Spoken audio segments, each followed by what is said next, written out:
मतलब बाकी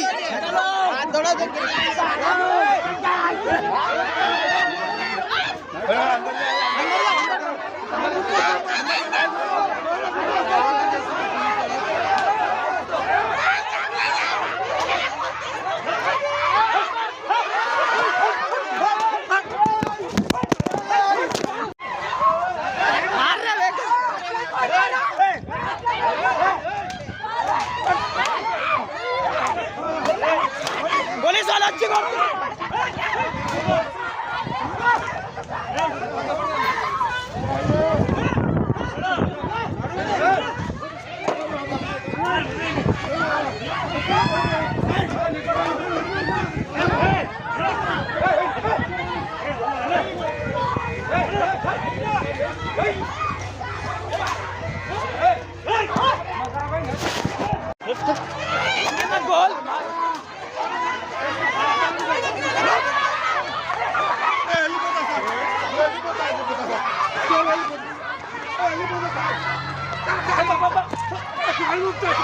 government విడా లుచ్చ government ఈ మీ ఎమ్మడి పడ్డది నీకు కాల్ లేదు ఆవిడ నిజంగా చెప్తున్నా పని చేయలేవు. ఇగో అప్పుడు గద్దర్ ఒక పాట పాడిండు, లుచ్చగల్ల రాజ్యంలో బిచ్చగల్ల బతుకులాయే లచ్చురో లచ్చన్న ఉచ్చబోయ్య పోదామంటే పంచపొడి జాగుండదు లచ్చురో లచ్చన్న అని పాట పాడిండు గద్దరు.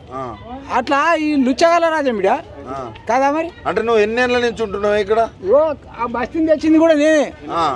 బస్తీని తెచ్చినప్పుడు కలెక్టర్ నువ్వు లేచిపోతుంటే ఏం చేసిన అప్పుడే ఇచ్చారు పట్టాలు. ఎన్నేళ్ళు అవుతుంది పట్టాలు ఇచ్చి మీకు?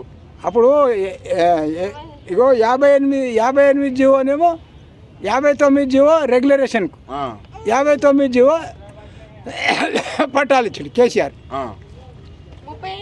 మరి ఆయన పట్టాలు ఇస్తే ఈయన ఎందుకు తీసుకుంటుండు మరి? నాకు పిడిసి వస్తుంది కానీ. అయితే అయ్యా నేను చెప్తున్నా, కేసీఆర్ అవి ఇచ్చిండు కదా రెగ్యులరేషన్ చేసుకున్నాం. ఇది మా భార్య పేరు మీద ఈ పక్క నోటరీ చేపించిన అప్పుడు మూసాపేటలో మా భార్య పేరు మీద ఈ పక్క కేసీఆర్ ఉన్నప్పుడు కాదు, అప్పుడు కాంగ్రెస్ ప్రభుత్వం ఉంది చూడు. 50 ఏళ్ళు వచ్చింది. మేము చెత్త పని చేస్తాం, కాగితాలు కట్టుకొని గరీబ్ వాళ్ళం సార్. మేము బంగ్లాలు కట్టుకోలే, మేడాలు కట్టుకోలే. రోజు కష్టం చేసేటోళ్ళము మాకు ఇల్లు చుడిపోయి కొట్టుడు కొట్టిరా? ఎవరు కొట్టిరా? ఎందుకు కొట్టే రైట్ ఎవరు ఇచ్చారు వాళ్ళకి? వీడియో పంపు. ఎందుకు ఎవరు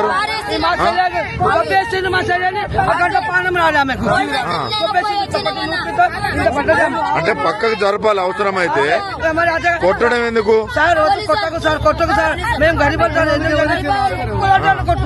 కొట్టడమే అసలు ఏంది? అసలు ఈ గవర్నమెంట్ వచ్చినాకనేనా ఇంత ముందే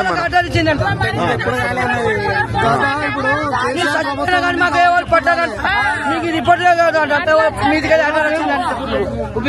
మీదికెళ్ళి ఆర్డర్ వచ్చిందంట, మీకు చంపినా కానీ మాకు ఆర్డర్ వచ్చింది, మేము మిమ్మల్ని చంపినా కూడా మీకు సంబంధం లేదంట. అంటే మేము మనుషులమే కదా అని అనకపోయారు. నాకు బీపీ సార్, నాకు పేషెంట్ సార్, బాగా పొద్దున్న నుంచి అన్నం లేదు. అన్నంలో మట్టి పోసిండు, 6 గంటలకు వచ్చిండు. అన్నం ఉన్నాయి, అన్న బట్టలు ఉన్నాయి, బియ్యం ఉన్నాయి, నువ్వు చూపించినాడు. అన్నంలో మట్టి పోసిరు, మొత్తం తినే అన్నంలో మట్టి పోసిరు. తీసిన పట్టుకు చూడాలి, అన్న చూడాలి. నేను అన్ని చెప్తా, ఏ పిల్లలు వచ్చిన కానీ నేను పెద్ద చిన్న మాట్లాడతాను. కానీ మేము గట్టి వాళ్ళు సార్, 40-50 ఏళ్ళు వచ్చింది. ఇక్కడ ఉన్నారు 40 ఏళ్ల నుంచి మిమ్మల్ని ఎవరు టచ్ చేయలేదు. ఎందుకు ఈ రేవంత్ రెడ్డికి మరి మీ పట్ల కోపం? ఏమో రేవంత్ రెడ్డి చేసిండో ఎవరు చేసిండో తెలియదు.